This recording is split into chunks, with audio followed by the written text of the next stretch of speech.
You're listening to the best of the Martha Zoller Show. You can hear the show live Monday through Friday from 9 to 11 on AM 550 and FM 102.9 WDUN and streaming at accesswdun.com.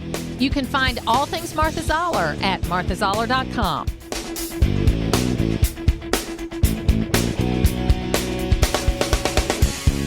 Want to talk to Steve Moore. We did pass our school choice bill, Steve, and it's been a big week in the Georgia legislature. Hi, Martha. Good to be with you. And I want to hear from you because, I'm obviously hugely in favor of school choice. I think it's the most important thing our country can do to give every child of every income group and every color of their skin the best education possible, and they're not getting it in the public schools in Georgia and Mississippi and California and Chicago and so many cities. But my question is, because I have a lot of good people I've been working with for the last 2 or 3 years in Georgia to get this done. And some of them are saying, Martha, that this bill is not good enough, that does not provide enough school choice for enough parents.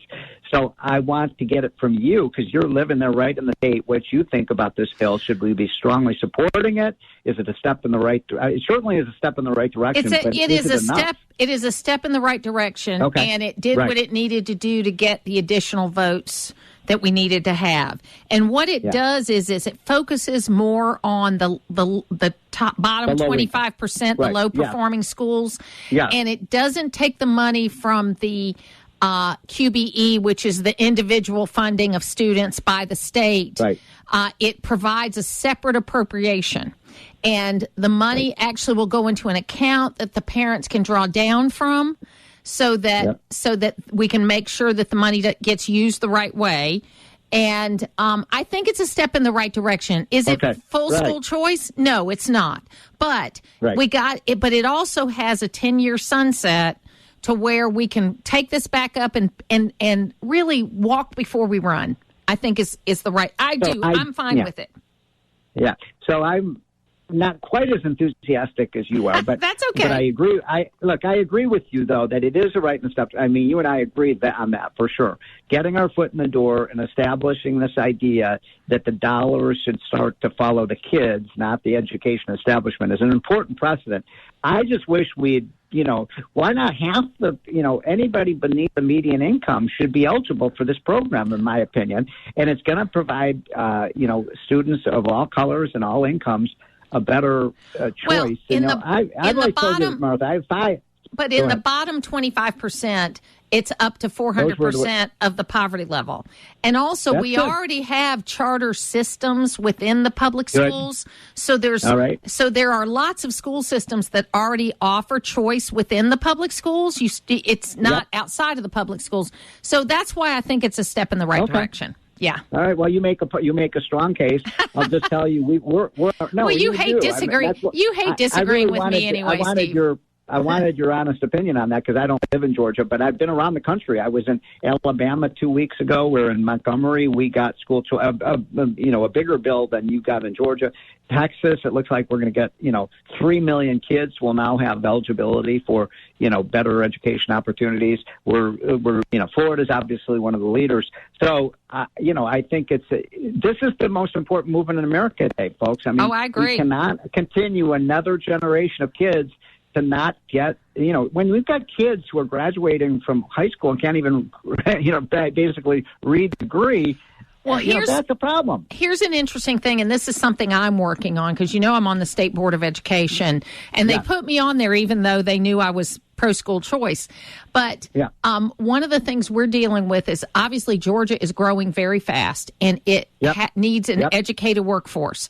And one of the bigger problems we have is we have on the one side the literacy issue on kids that are in K through 12, and we're working on that. We passed a literacy bill last year. We're passing school choice this year. But a bigger problem is the adult workforce that's undereducated. And what I'm working on right now is and you're the first person I've told about this on the air, okay, is a program that is going to say that if you graduated from a Georgia high school and you still can't read, that you can come back and get the skills you need through our schools so that you can be ready for the workforce. And I'm going to be working on what that's going to look like. Good. Well, that's a great program. And it's a shame that, after 12 years of schooling, some kids still can't read and so this is critical if we want to retain our economic superpower status. The other thing I wanted to mention to you, and I know our time is tight, is, did you see that the left is completely and intentionally distorting what Trump said this weekend? Oh, yeah, we've covered that extensively. Yes. I mean, I just want to make sure your listeners know, because Georgia's such a key state, they're completely taking out of context what Trump said. He was talking about the U.S. auto industry. Yes. He said there will be blood in the streets. What he meant is if Biden continues with forcing our companies to, and our consumers to buy electric vehicles, they're not made in the United States. They're made in China. How is that going to save auto jobs in America? Everybody's going to lose their jobs in Michigan, Ohio, and Georgia, and Tennessee, and states that build cars. So that's the point he was making. Absolutely. Listen, I got 2 quick questions from you that came in from listeners. Okay, Paula in Habersham County wanted to know, do you know the relationship of a value of dollar at the time the past stock market downturns equate to the current value of a dollar? Yeah, so I just ran these numbers, if I understand that question. So if you adjust the stock market for inflation, because, when you make an investment, you're interested in your after inflation rate of return, not your before inflation return. So under Biden in his first 3 years in office, the stock market was up about 8 or 9% in real terms, adjusted for inflation. Okay, that's a mediocre, that's mediocre. Over 3 years to have an 8% gain, that's like 2% annually real. You know what the number was under Trump? What? 35%. Wow. So that when Biden calls, this booming stock market, when you adjust for inflation, Trump's numbers were 3 to 4 times higher. People did much better in terms of their wealth. In fact, if you look at, I know you get our Committee to Unleash Prosperity hotline, and I hope everybody does. Just go to committee.unleashprosperity.com and get that for free. We had a chart showing that the net worth of the average family, when you take their 401k plans, their stock holdings, the value of their home, all of those things, they're adjusted for inflation. They're up a whopping 1% under Biden after 3 years. After 3 years on Trump, they were up about 25%. So that's why if people vote their pocketbook, and there's a lot of reasons to vote for one candidate or another, but if you're voting your pocketbook, it's clear that Trump's policies were far superior. And there's this mirage of inflation that, your income is up. Guess what? Your income isn't up as much as your inflation rate is. Oh, no, you're not making 20% more than you were making 3 years ago. That's right. That's for sure. You might be making a few percent more, but you're not making 20%. So I'm going to leave you with this thought that we would never let a kid say they weren't a reading kid, but we will let them say they're not a math kid. And we need to work on that, too. Yep, I like that because if you can't do math, you're not very employable in America today. Absolutely.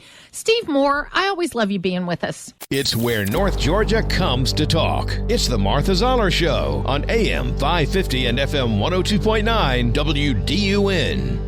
One of the greatest joys that I've had in the last 2 years is getting to know Speaker Burns better. We had crossed paths a little bit in Sylvania related to the Briar Creek site that had some Continental soldiers, and we swapped some land, and we got involved in this back when I worked for Senator Perdue, but we hadn't crossed paths much since then. And I got to tell you, Speaker Burns, it has been a joy to get to know you. Welcome.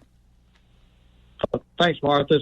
The joy is all mine getting to know you and work with you. And I tell you what, your folks love you. I just listened to about some very supportive ads. Everyone in Hall County and Gainesville and spaces further out are really listening to you. So you've got it going on, and congratulations. People appreciate you and your thoughts. Well, it's nice, for an old girl to be able to get it together sometimes.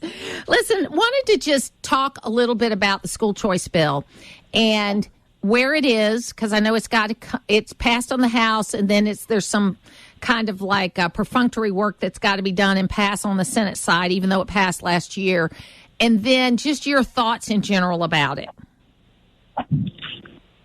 Well, Martha, you played that clip, and I think that's the focus for us. We want to give, and we want to give parents every opportunity to to work with their children and make sure they're in the best place when it comes to educational opportunities. Martha, but let me say first, we have great educators in this state, all across the board. They do a fabulous job from pre-K to right on through our higher schools of higher learning, our university system. Great job. So this is about just giving folks opportunities and options. And we know that young people don't succeed if parents aren't involved. We need this as an opportunity to have parental involvement as they work with their young people, with their children, to help provide them with options that will give them a better life. And certainly we know quality of life begins with education with our young people. So we want to, this is a transformational concept, and I'm really excited about it. I think we've given all of our educators an opportunity to weigh in here and made some nice changes.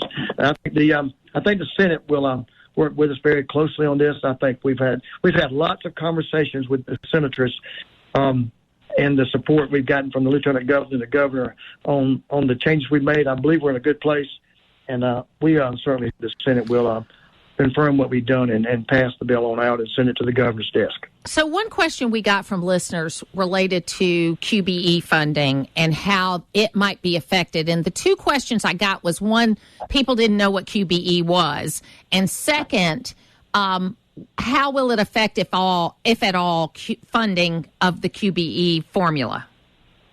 It won't affect QBE, Martha. And we're really proud that we're fully funding QBE. We have for a number of years. And certainly don't see that changing in any time. And we're very proud of what our public education system in Georgia does, and certainly QBE allows with the other resources that the state sends to the local partners when it comes to education. We feel like we're meeting up that obligation, but it's always an ongoing process. We'll continue to work with our local education experts and leadership to ensure that our school children's needs are met. And QBE stands for Quality Basic Education, is what that means. It does. It's a formula that we use to make sure schools have the money they need to educate students, correct? You're spot on there, Martha. That is exactly correct. And the listeners know over the years, sometimes that formula was underfunded, to be fully forthright. But for the last few years, when under the leadership of Governor Kemp and the great work we've done with being good stewards of the state, of the people's money, resources here, and we've been able to fully fund QBE, and I see no change down the road. We're committed to QBE. Well over 40% of our budget goes to QBE formula, and we're doing other things like transportation dollars are part of that funding process.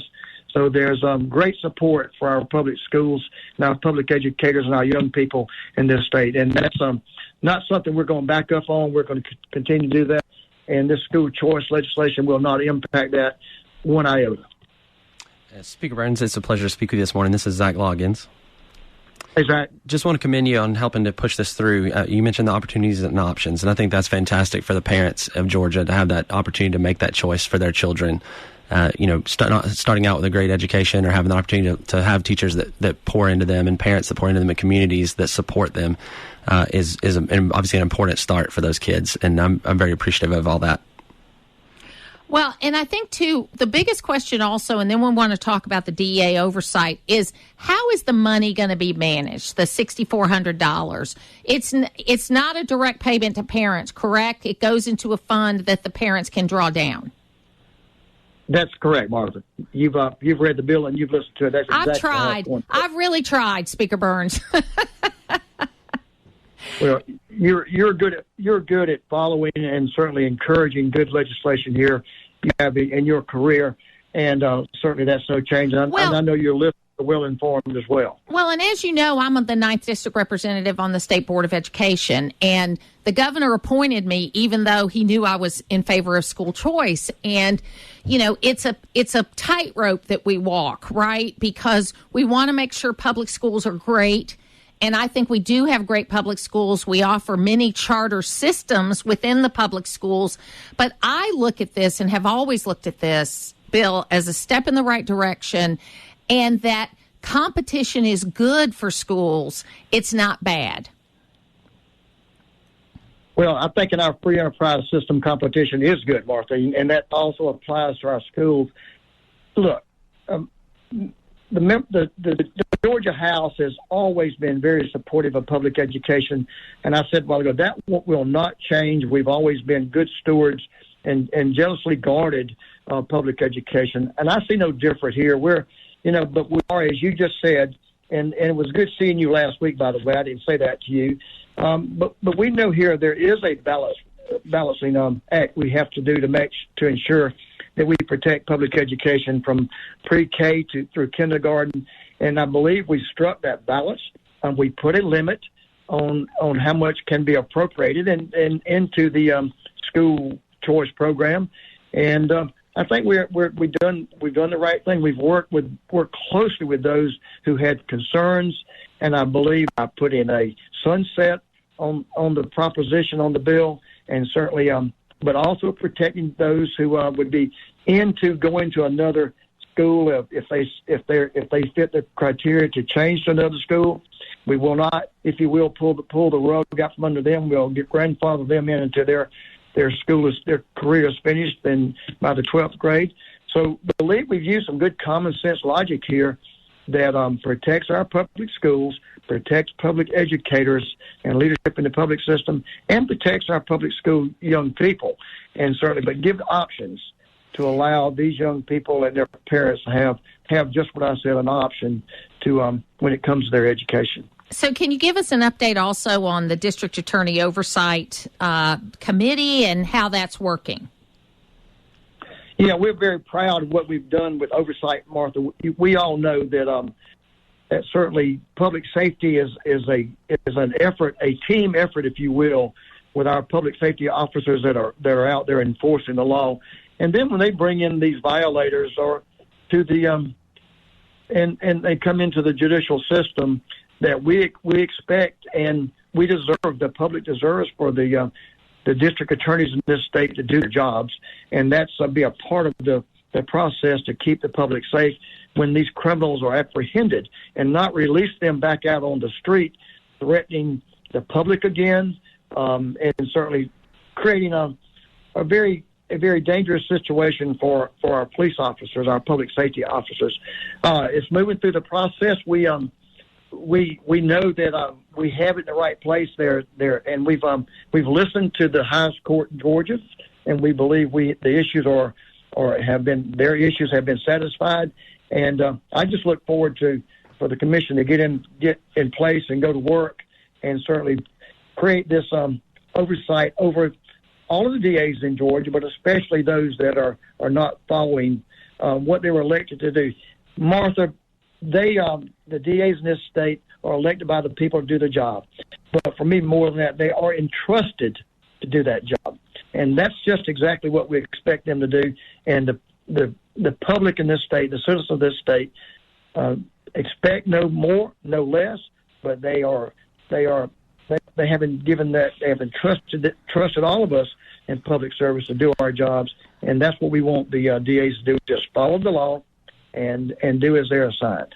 Well, Speaker Burns, we appreciate so much you giving us some time today. And I want to give you a little heads up. I'm going to be coming to see you sometime after the session because I have got an idea of something we really need to do about workforce development that I think is a good idea. I'm still fleshing it out, but it has to do with adult education and workforce development, and I want to talk to you about it. So I'm going to give you that little bug in your ear right now.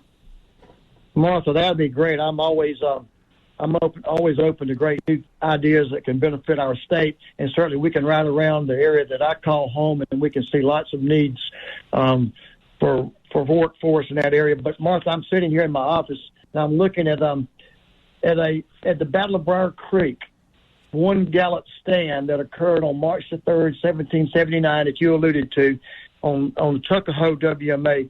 We've done some good work. The Sons of the Revolution have done some good work there as we preserve that battlefield site, and we're excited about that. I want to take you up and when you come down, and we'll ride up to Tuckahoe, and you can see exactly what's been done to preserve our heritage and our history. And it's that's an important part of whom we are and what we do.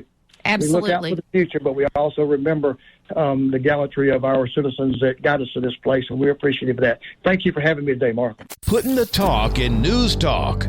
It's the Martha Zoller Show on AM 550 and FM 102.9 WDUN.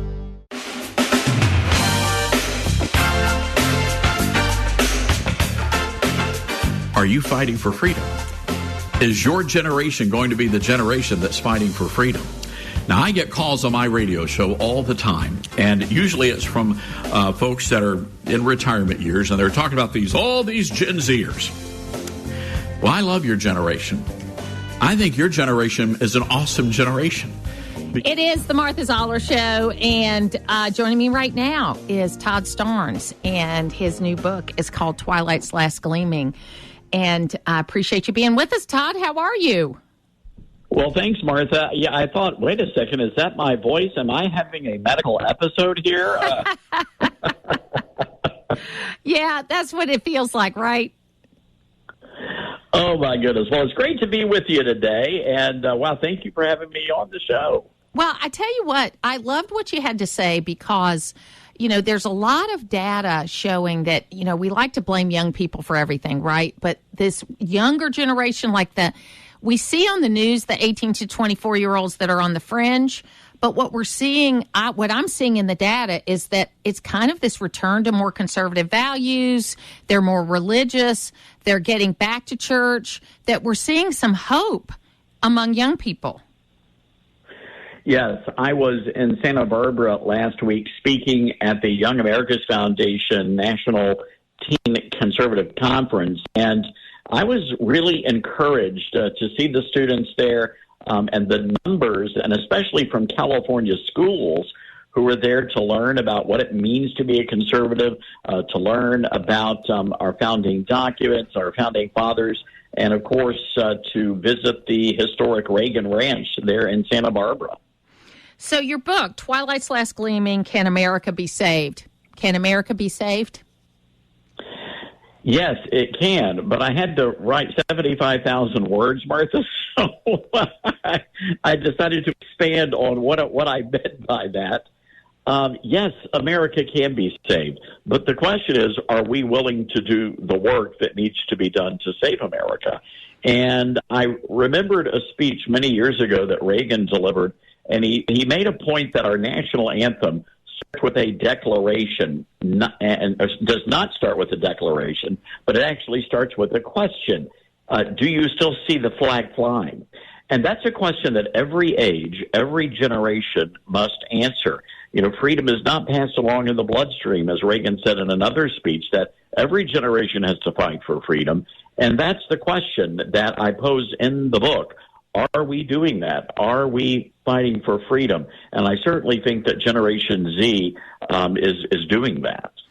And I do think that we do run in these cycles. In the 1920s, we had prohibition, we had rampant lawlessness, we had lots of violence in the cities, and a lot of unrest. We didn't have social media. Radio was just starting. But so you didn't hear about it as much, obviously, but there were similar cycles. In the 1970s, starting in the late 1960s, we had, assassinations, and we had violence in the cities, and people started moving to the suburbs, and there was unrest, and that ushered in the Reagan era. We're kind of 50 years on from that. Are we in one of these kind of unsettled eras that we're going to be ushered into something better? Or does it take work to do that? Well, I believe that we are at an inflection point in our nation's history once again, and I think this particular election cycle is really going to determine what we are and who we become. And it is a dangerous time in American history, no doubt about that. I start the book out taking folks back to the speech that President Biden gave in Philadelphia with the blood red lights and the ominous setting, which I contend was somewhat demonic in nature. And I asked the question, where do we go from here? Reagan promised to bring morning to America. And if you remember, President Biden predicted a dark winter, and President Biden delivered on that promise. We have been through a dark winter. And so I think, Martha, if you're looking at maybe a comparison, going back to the Jimmy Carter-Ronald Reagan race where there was this melees in America, I think we're at that point again, and that's why I believe that President Trump is going to win and win significantly in the fall. You know, I think you're right about that. I also, though, get concerned that in the primaries last night, that even though on both sides, roughly 20% of the people that went out to vote, 15 to 20%, depending on the state, voted for other candidates than their presumptive nominees, both on Democrat and Republican side. And I think there's still some work to be done to bring people back into the fold and back together. But also, you know, Reagan was a very positive communicator. And Trump, I wouldn't say he's negative, but he's a different kind of communicator, right? So I would disagree with that, okay. Martha. I think there are great similarities between Reagan and Trump. As a matter of fact, it was Reagan who coined the phrase, "Make America Great Again."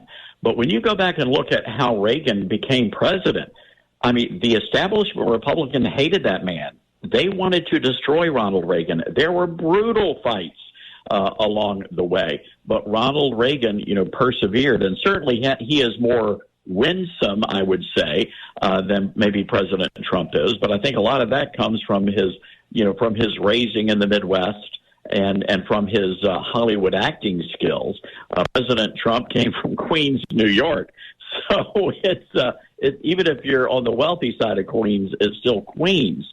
So I hear what you're saying. But the establishment wing of the party for generations has been very aggressive in their nominees. You will either support our candidate or you will shut up. So now that conservatives are sort of in that, you know, driver's seat, I think now the establishment is getting a little bit of a taste of their own medicine that they've been force-feeding, you know, the rest of the party for generations. Look, my dad was from Jersey City and worked in New York, so I know, you know, I that was the thing that I always understood about Donald Trump, okay, because I understood how, you know, how they talk. And my dad was that same kind of guy that if you hit him, he was going to hit you back twice as hard. I understood that. I do think that as this moves forward, okay, there is roughly about 20% of Republican primary voters. And I don't know how that extrapolates out to general election voters. But I think that we have established that President Trump has his base. He has his base, no matter what, that base is with him.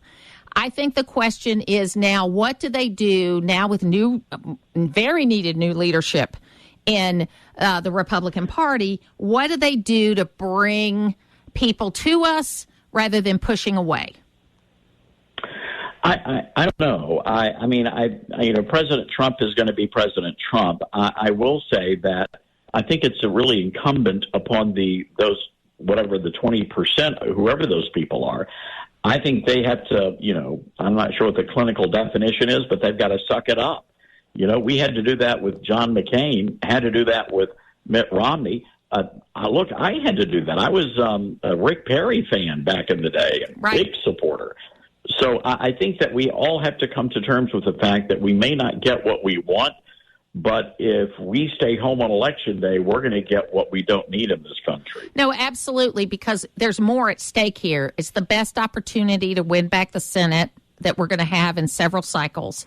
We've got to have a bigger majority in the House, and we've got to continue. What really led to the overturning of Roe v. Wade was the fact that conservatives started winning state houses all over the country, and we started really dominating in those state houses, and we were able to push that legislation up that ultimately led to Dobbs and led to the overturning of Roe v. Wade. We've got to maintain that strength on the state level also. So there's a lot at stake here in this next election. Oh, absolutely. And I write about this in the book, and, you know, reminding people of what we're fighting for and what this fight is ultimately about. You know, going back to the, you know, and you could probably go back to the 1930s, but I went back to the 1960s where you had William F. Buckley Jr. and Ronald Reagan really setting out the foundation for what is the modern conservative movement. And this idea that, and again, back in the 1950s and 60s, we were fighting the communists. And I think what is old is new again. And that's the problem that we're dealing with now. We call them progressives or leftists, but I think they're just the same run-of-the-mill old-fashioned communists. And Reagan and Buckley knew that this was not really a political fight, that this ultimately was a religious fight. This was good versus evil, right versus wrong. And that's how that fight was framed back in the 1950s and 60s. And I think that's how we're going to have to frame the fight today. No, I agree with you that these things run in cycles, and progressives, whatever you want to call them, they never give up. I mean, whether they kind of came out of the whole Wilson era. I mean, not that they didn't exist beforehand, but that's when they first started being kind of noted through the Wilson era, and they don't give up. They just reform themselves, and that's what we have to really be aware of. Well, the book is Twilight's Last Gleaming. Love the title. Can America Be Saved? And Todd, I appreciate very much you being with us today. Where can people get this book? Well, Martha, if you have a Barnes & Noble, Books A Million, wherever you buy your books, you'll be able to go and get a copy. You can also, of course, order online, Amazon. Or if you would like a personally signed copy, I will be happy to do that. Just go to toddstearns.com and click on our store. Todd, appreciate your work. You're such a beacon for conservative thought, and we appreciate you being with us today. Martha, thanks a lot. It was a lot of fun. It's local radio, and that's why you're listening. It's the Martha Zoller Show on AM 550 and FM 102.9 WDUN.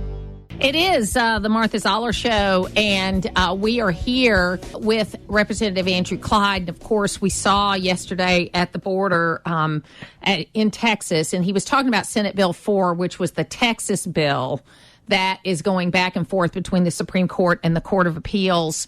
And he was saying that it would have been helpful because they got a run on this border, and these illegal immigrants attacked the National Guard, and they got control of the situation, but it shows how difficult this problem is. Andrew Clyde is here with me right now, and we've got several things going on, Andrew. We've got unrest in Haiti, problems in Israel, problems in Ukraine. We've got problems on the border, and we've got a deadline related to the budget. Hey, did I leave anything out? I think you covered it pretty well, Martha. We've got a lot of issues going on right now. So let's take the budget first. What do you think is going to happen today with what's happening?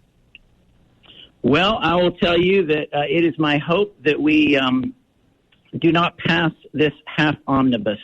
It is chock full of Democrat policies and priorities. It spends $60 billion more than Nancy Pelosi did in FY23. And I'll tell you, it does not protect our southern border. We are funding the tyranny of this nation with this particular piece of legislation, and we're funding the demise of our nation. And so you're saying you're going to vote no, but what do you think the landscape is on this? Are they going to get enough votes to pass it, do you think? I don't know. We're going to have to see on the House floor. I'm hearing that there's the groundswell of folks that are actually going to vote no on this bill. We could very well have well over 100, 120 Republicans vote no on it, and a number of Democrats as well. I think we have to get to 142 or 143, I think, to actually take this bill down. That would be no votes because it's on suspension, which is a violation of our rules to begin with. We're not supposed to have a bill on suspension. It's worth over $100 million, and this one is over $1 trillion. Well, I appreciate you giving us that update, but those votes are expected today, correct? They are somewhere around 11 o'clock, I think, this morning that we're going to be voting on it, and we will see. Will we be able to stop this, or will the swamp win, and will we continue funding Nancy Pelosi's priorities at higher than Nancy Pelosi spending levels? So tell us a little bit about what's happening on the foreign aid side of this, because I know there's a lot of discussion related to both Ukraine and Israel. Now we have the situation in Haiti. Tell us what, one, your thoughts are on those issues, but secondly, what is being voted on related to it? Well, I'll tell you that within the foreign aid portion of it, we do have aid going to other countries like Egypt and Jordan, to protect those countries' borders, all right, and Ukraine's borders, but not our borders, okay, the way to stop the illegal invasion at our southern border. When it comes to Israel, we should be funding Israel. We should be supporting Israel. I'll tell you something that it's slightly different from this bill, but for example, the State Department is holding up tens of thousands of approvals for rifles, for firearms, going to the state of Israel from the United States, right? And they are doing it deliberately because they don't want the Israeli government to have more firearms to defend themselves, and it's absolutely unconscionable. So these are contracts that are already there, and they're not allowing them to be fulfilled? It is contracts that have already been let, okay, but the State Department has to approve all exports of arms, all right? And the State Department is not approving, has basically, put them in a drawer. They're holding them. On average, the State Department takes 41 days to approve the transfer of arms from our country to a friendly country like Israel. And these requests have been there since October. Congress has to weigh in on them if they're over $1 million, and these are well over $1 million. Congress has already done its job in November. These contracts should be fulfilled so the Israeli government can get the weapons for their troops, their police that they need, but that's not happening. The State Department has got a hold on them because of the Biden administration's policies and their orders. A long time ago when I ran against Doug Collins for this seat, I was a supporter of term limits, and at that time he was not. But he made a comment in the campaign about how the real problem was the bureaucrats that were there year in and year out. They made a whole career of it, and that they could wait out the elected officials, and they just did what they wanted. And I'm beginning to think more and more he was right. That we've got this situation where people who are unelected bureaucrats are making decisions about our foreign policy that should not happen.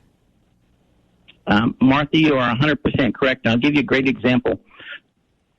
So the EPA in their tailpipe rule, all right, that basically restricts emissions so great that automobile manufacturers are going to have to make 2/3 of their product line into electric vehicles in order to comply with this by like 2032.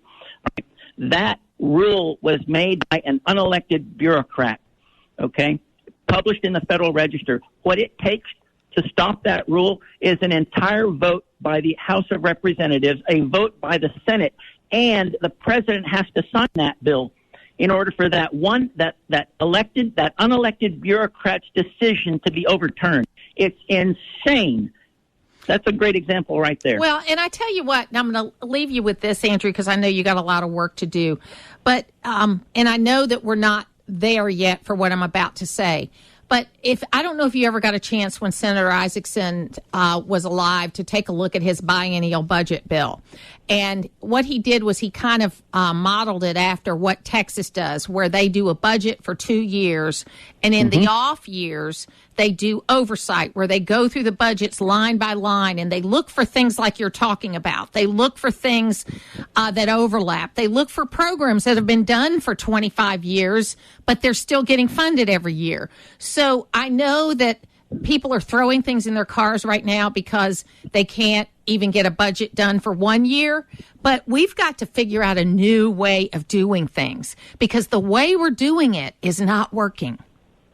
That biannual budget idea actually is a very worthy idea. That I've heard that up here before, come actually out of the budget committee itself.